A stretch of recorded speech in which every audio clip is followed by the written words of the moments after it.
Stone Butch Blues by Feinberg. Chapter 1. Dear Teresa, I'm lying on my bed tonight missing you, my eyes all swollen, hot tears running down my face. There's a fierce, somber lightning storm raging outside. Tonight I walk down streets looking for you in every woman's face, as I have each night of this lonely exile. I'm afraid I'll never see your laughing, teasing eyes again. I had coffee in Greenwich Village earlier with a woman. A mutual friend fixed us up. Sure, we'd have a lot in common since we're both into politics. Well, we sat in a coffee shop and she talked about democratic politics and seminars and photography and problems with her co-op and how she's opposed to rent control. Small wonder, Daddy is a real estate developer. I was looking at her while she was talking, thinking to myself that I'm a stranger in this woman's eyes. She's looking at me, but she doesn't see me. Then she finally said how she hates the society for what it's done to women like me, who hate themselves so much they have to look and act like men.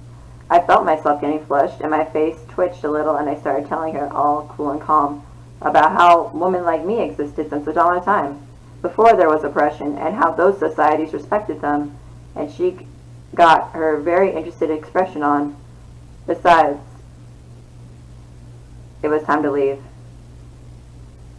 So we walked by a corner where these cops were laying onto a homeless man, and I stopped and mouthed off to the cops. They started coming at me with their clubs raised, and she tugged my belt to pull me back. I just looked at her, and suddenly I felt things well up inside me that I thought I had buried. I stood there remembering you like I didn't see the cops about to hit me. Like I was falling back into another world, a place I wanted to go again. And suddenly my heart hurt so bad, and I realized how long it has been since my heart felt anything. I need to go home to you tonight, Teresa. I can't, so I'm writing you this letter. I remember years ago, the day I started working at the cannery in Buffalo, and you had already been there a few months, and how your eyes caught mine and played with me before you set me free. I was supposed to be following the foreman to fill out some forms, but I was so busy wondering what color your hair was under the white paper net and how it would look and feel in my fingers, down loose and free. And I remember how you laughed gently when the foreman came back and said, "You coming or not?" All of us he-she's were mad as hell when we heard you got fired because you wouldn't let the superintendent touch your breasts. I still unloaded on the docks for another couple of days, but I was kind of mopey. It wasn't the same after your light went out. I couldn't believe it. The night I went to the club on West Side. There you were, leaning up against the bar, your jeans too tight for words, and your hair all loose and free. And I remember that look in your eyes again. You didn't just know me, you liked what you saw. And this time, oh woman, we were on our own turf. I can move the way you wanted me to, and I was glad I got it all dressed up. Our own turf? Would you dance with me? You didn't say yes or no. Just teased me with your eyes, straightened my tie, smoothed my collar, and took me by the hand. You had my heart before you moved against me like you did. Tammy was singing Stand By Your Man, and we were changing all the he's to she's inside our heads to make it fit right. After you moved that way, you had more than my heart. You had me ache, and you liked that. So did I. The older butchers warned me, if you want to keep your marriage, don't go to the bars. But I've always been a one-woman butch. Besides, this was our community, the only one we belonged to, so we went every weekend. There were two kinds of fights in the bars. Most weekends had one kind or the other, some weekends both. There were the fist fights between butch women, full of booze, shame, jealous insecurity. Sometimes the fights were awful and spread like a web to trap everyone at the bar, like the night Hetty lost her eye when she got hit upside the head with a bar stool. I was real proud that in all those years, I never hit another butch woman. You see, I loved them too, and I understood their pain and their shame because I was so much like them.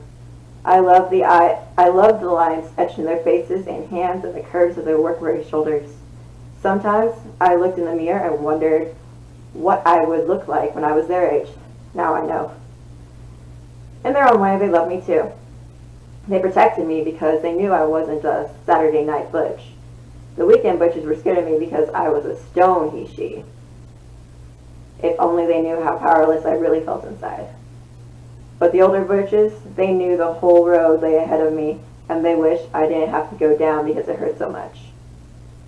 When I came to the bar in drag, kind of hunched over, they told me, "Be proud of what you are." And then they adjusted my tie sort of like you did. I was like them. They knew I didn't have a choice, so I never fought them with my fists. We clapped each other on the back in bars and watched each other's backs of the factory. But there were times our real enemies came to the front door. Drunken gangs of sailors, clan-type thugs, sociopaths, and cops. You always knew when they walked in because somebody thought to pull the plug on the jukebox. No matter how many times it happened, we all went, "Aww," when the music stopped, and then realized it was time to get down to business. When the bigots came in, it was time to fight, and fight we did. Fought hard, femme and butch, women and men together. If the music stopped, and it was cops at the door, someone plugged the music back in and we switched dance partners, us in our suits paired off with our drag queen sisters and their dresses and pumps. Hard to remember that it was illegal then for 2 women or 2 men to sway to the music together. When the music ended, the butches bowed, our femme partners curtsied, and we returned to our seats, our lovers, and our drinks to await our fates. That's when I remember your hand on my belt, up under my suit jacket. That's where your hand stayed the whole time the cops were there. "Take it easy, honey. Stay with me, baby. Cool off." You'd be cooing in my ear like a special lover's song sung to the warriors who need to pick and choose their battles in order to survive. We learned fast that the cops always pulled the police van right up to the bar door and let snarling dogs inside so we couldn't get out. We were trapped all right. Remember the night you stayed home with me when I was so sick? That was the night. You remember? The cops picked out the most stone butch of them all to destroy with humiliation. And a woman everyone said wore a raincoat in the shower. A woman, everyone said, wore a raincoat in the shower. We heard they stripped her, slow in front of everyone in the bar, and laughed at her trying to cover up her nakedness. Later she went mad, they said. Later she hung herself. What would I have done if I had been there that night? I'm remembering the busts in the bars in Canada. Packed in the police vans, all the Saturday night butches giggled and tried to fluff up their hair and switch clothing so they could get thrown in the tank with the femme woman. Said it would be like dying and going to heaven. The law said we had to be wearing 3 pieces of women's clothing. We never switched clothing. Neither did our drag queen sisters. We know. So did you, what was coming. We need our sleeves rolled up, our hair slicked back, in order to live through it. Our hands were cuffed tight behind our backs. Yours were cuffed in the front. You loosened my tie, unbuttoned my collar, and touched my face. I saw the pain and fear before me in your face, and was sure that it would be all right. We knew it wouldn't be. I never told you what they did to us down there. Queens in one tank, stone butches in the next, but you knew. One at a time they would drag our brothers out of the cells, slapping them and punching them, locking the bars behind them fast in case we lost control and tried to stop them as if we could. They'd handcuff a brother's wrists to his ankles or chain his face against the bars. They made us watch. Sometimes we watched the eyes of the terrorized victim or the soon-to-be caught up in the rise of torture, and we'd say gently, "I'm with you, honey. Look at me. It's okay. We'll take you home." We never cried in front of the cops. We knew we were next. The next time the cell door opens, it will be me they drag out and chain spread regal to the bars. Did I survive? I guess I did, but only because I knew I might get home to you. They let us out last, one at a time, on Monday morning. No charges. Too late to call in sick to work. No money. Hitchhiking. Crossing the border on foot. Rumpled clothes. Bloody. Needing a shower. Hurt. Scared. I knew you'd be home if I could get there. You ran a bath for me with sweet smelling salt. You ran a bath for me with sweet-smelling bubbles. You laid out a fresh pair of white DVDs and a t-shirt for me and left me alone to wash off the first layer of shame. I remember it was always the same. I would put on briefs and that I would just get the t-shirt over my head and you would find some reason to come into the bathroom to get something or put something away. At a glance, you would memorize the wounds on my body like a road map, the gashes, the bruises, cigarette burns. Later in bed, you held me gently, caressing everywhere. The tenderest touches reserved for the places I was hurt, knowing each and every sore place inside and out. You didn't flirt with me right away, knowing I wasn't confident enough to feel sexy. But slowly you coaxed my pride back out again by showing me how much you wanted me. You knew it would take you weeks again to milk the stone. Lately, I've read these stories by women who were so angry with stone lovers, even mocking their passion when they finally gave way to crust, to being touched. And I'm wondering, did it hurt you the times I wouldn't let you touch me? Did it hurt you the times I couldn't let you touch me? I hope it didn't. You never showed if it did. I think you knew it wasn't you I was keeping myself safe from. You treated my stone self as a wound that needed loving healing. Thank you. No one's ever done that since. If you were here tonight, well, it's hypothetical, isn't it? I never said these things to you. Tonight, I remember the time I got busted alone on strange turf. You're probably wincing already, but I have to say this to you. It was a night we drove 90 miles to the bar to meet friends who never showed up. When the police raided the club, we were alone, in quotes. And the cop with gold bars on his uniform came right over to me and told me to stand up. No wonder I was the only he-she in the place that night. He put his hands all over me, pulled the band of my jockeys, and told his men to cuff me. I didn't have three pieces of woman's clothing on. I wanted to fight right then and there because I knew that every chance would be lost in a moment. But I also knew that everyone would be beaten that night if I fought back, so I just stood there. I saw they had pinned your arms behind your back and cuffed your hands. One cop had his arm across your throat. I remember the look in your eyes. It hurts me even now. They cuffed my hands so tight behind my back I almost cried out. Then the cop unzipped his pants real slow with a smirk on his face and ordered me down to my knees. First I thought to myself, I can't. Then I said out loud to myself and to him. Then I said out loud to myself and to you and to him, I won't. I never told you this before, but something changed inside of me at that moment. I learned the difference between what I can't do and what I refuse to do. I paid the price for that lesson. Do I have to tell you every detail? Of course not. When I got out of the tank the next morning, you were there. You bailed me out. No charges. They just kept your money. You had waited all night long in that police station. Only I knew how hard it was for you to withstand their leaders, their taunts, their threats. I knew you cringed with every sound you strained to hear from back in the cells. You prayed you wouldn't hear me scream. I didn't. I remember when we got outside to the parking lot, you stopped and put your hands lightly on my shoulders and avoided my eyes. You gently rubbed the body parts on my shirt and said, I'll never get these stains out.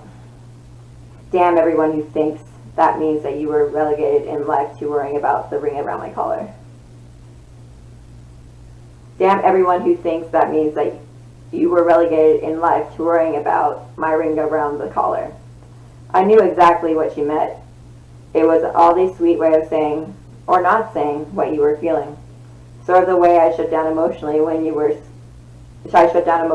I feel scared or hurt and helpless and say funny little things that seem so out of context.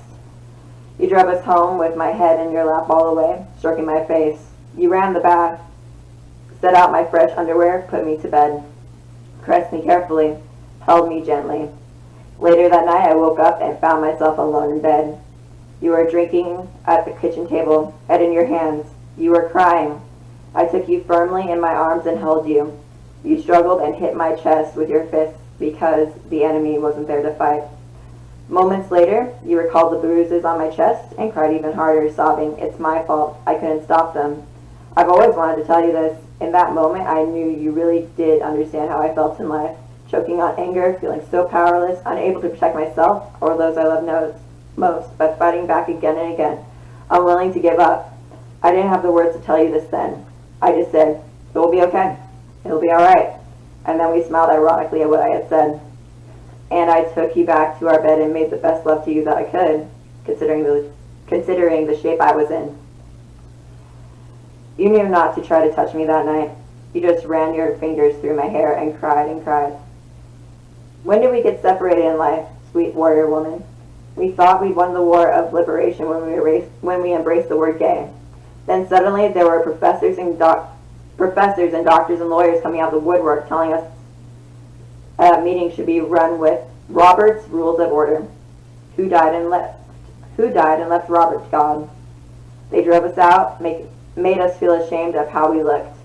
They said we were male chauvinist pigs, the enemy. It was women's hearts they broke. They weren't hard to send away. We went quietly. The plants closed, something we never could have imagined. That's when I began passing as a man. Strange to be exiled from your own sex to borders that will never be home. You were banished too, to another land with your own sex, yet forcibly apart from the woman you loved as much as you tried to love yourself.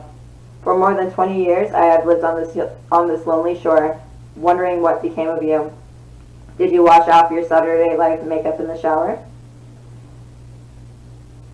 Did you wash off your Saturday night makeup in shame? Did you burn in anger when women said, "If I wanted a man, I'd be with a real one"? Are you turning tricks today? Are you waiting tables? Or learning the word perfect 5.1? Are you in a lesbian bar looking out the corner of your eye for the butchest woman in the world? Do the women here talk about democratic politics and seminars and co-ops? Are you with women who only bleed monthly in their cycles? Or are you married to another blue collar town? Are you married in another blue collar town, lying with an unemployed auto worker who is much more like me than they are, listening to the even breathing of your sleeping children? Do you bind his emotional wounds the way you tried to heal mine? Do you ever think of me in that cool night? Do you ever think of me in the cool night? I've been writing this letter to you for hours. My ribs hurt bad from a recent beating. You know, I never could have survived this long if I had never known your love. Yet I still ache with missing you and need you so. Only you can melt the stone. Are you ever coming back? The storm has passed now. There is a pink glow of light on the horizon outside my window. I am remembering the nights I fucked you deep and slow until the sky was just this color. I can't think about you anymore. The pain is swallowing me up. I have to put your memory away, like a precious sepia photograph. There are so many things I want to tell you, to share with you. Since I can't mail you this letter, I'll send it to a place where they keep women's memory safe. Maybe someday, passing through this city, you will stop and read it. Maybe you won't. Good night, my love.